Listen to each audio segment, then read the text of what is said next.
So, hello everybody. Here I am again. I'm going to change the subject completely from anything I've been talking about.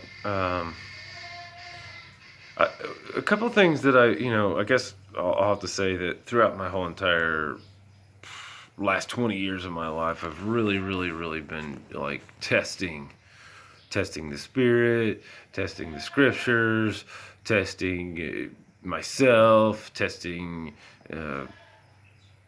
theory of this and that, and just testing and to the degree of, with especially specifically with the scriptures, just testing them and actually, and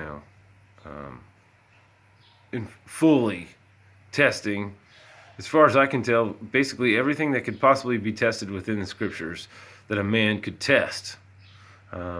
Before I even made any videos whatsoever, I had basically tested every test that could be tested in its entirety. With a last few remainder tests that I've kind of just been dabbling around with all the way through this process of this YouTube channel. And the details are all over the board. They're just all over the board, and it would take me forever to explain to you how I've ran these tests and what these tests were for and what these tests mean. But sometimes it's the simplest thing. And so I'll explain it to you like this, because I'm going to go ahead and let you guys kind of be part of this test. I am going to kind of make a word. I'm going to change the definition of a word to a degree that people will be afraid to use it. And you won't, it's a supernatural, spiritual thing. So you won't actually have had to even have heard this video. If you have, then bless you. But you can be the person, the guinea pig or so, whatever, to listen and pay attention in the future. The fact that now that I've said this, you're probably not going to hear it used too much anymore. You're probably not going to hear it. It's a term. You're hearing it used all the time. But I'm going to change the definition of the word. Therefore, no one will want to use it anymore. And because I'm sick of hearing it. I'm sick of hearing it because it's being like misused, and it's a misrepresentation of truth, which happens all the time. Like an inconvenient truth. There's one. An inconvenient truth. The Al Gore thing. Well, I can definitely make a whole video on that. I've seen a vision over and over about that one. But I'm not going there. That's a whole other video. Maybe the next video will be an inconvenient truth. But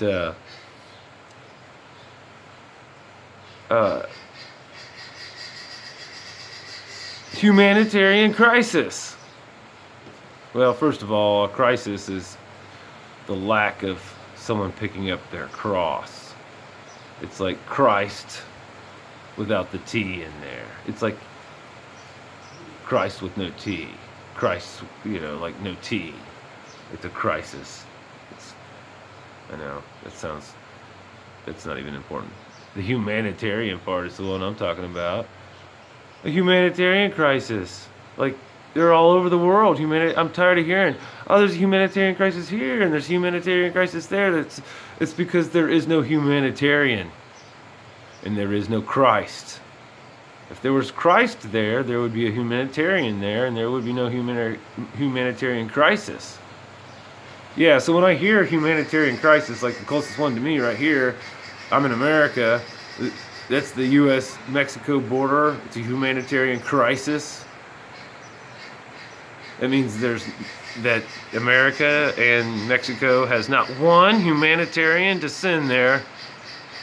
Because it only takes one humanitarian, which is someone who follows Christ, someone who has Christ in them, a true humanitarian that can solve all problems has Christ in them. No humanitarian crisis anymore. That person shows up, solves all the problems. Excuse me.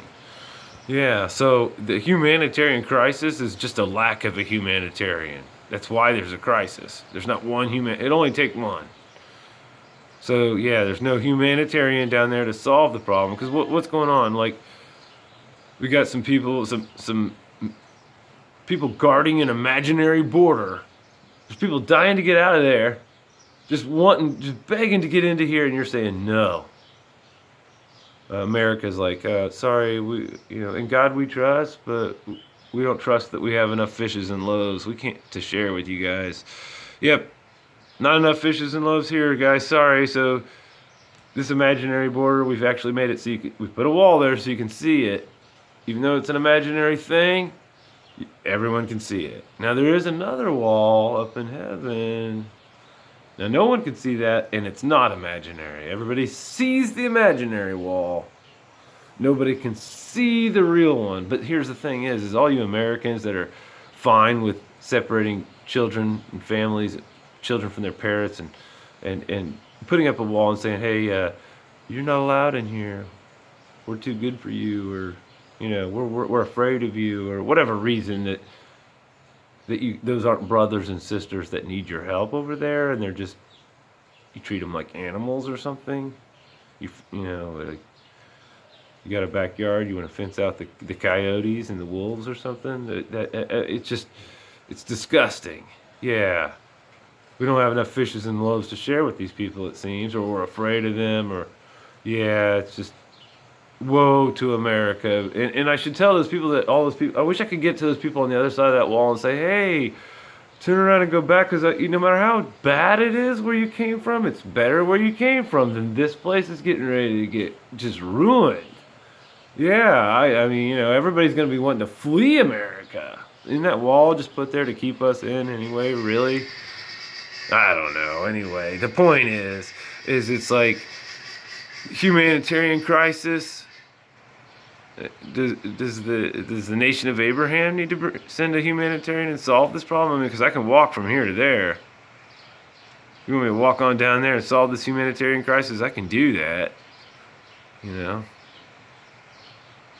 Seems like our government can't come up with one humanitarian. Yeah. So yeah, a humanitarian crisis, whatever they've defined it as, it's a lie. The truth is that it's a crisis because it's lacking one humanitarian that could solve the problems. Yeah, that means that basically everyone at the border is heartless, right? Or there's ones that are pleading for help and kind of desperate for help and looking for help, and then there's the others that are just heartless, saying, nope, too bad, no help here. It's just, we're America. Yeah. We don't help anybody. We just kill people. We just travel all over the world, war after war. I mean, who has the most blood on their hands in the last 100 years or whatever? It's America, yeah. So, yeah, America is just about ready to perish.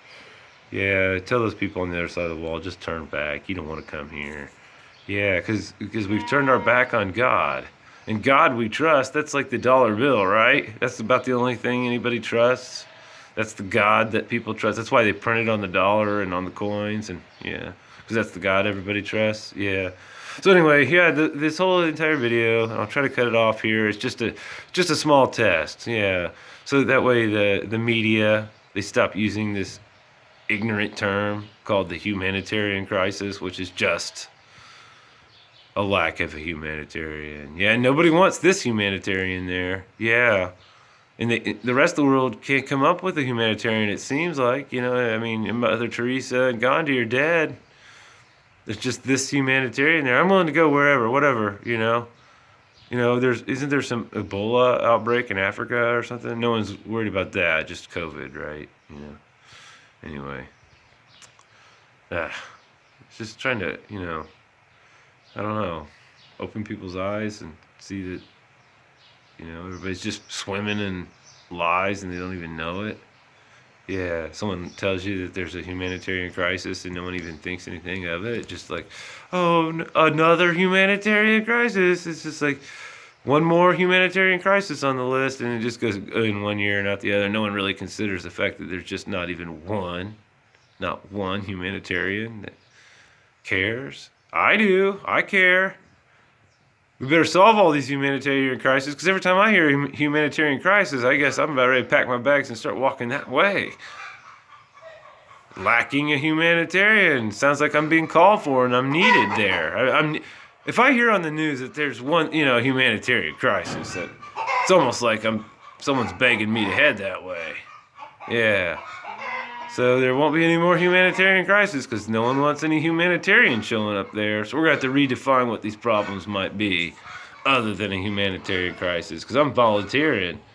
Since America has no representative in the humanitarian department, neither does any of the United Nations for that matter. Yeah. Reminds me of a song like 197 Army couldn't hold me back. Yeah. Do I have to visit all the countries? Because it seems like there's a humanitarian crisis in every country. But hey, the Christ that's in me, he's in every country already. Yeah, so there actually is a humanitarian in every single country. Yeah, the nation of Abraham.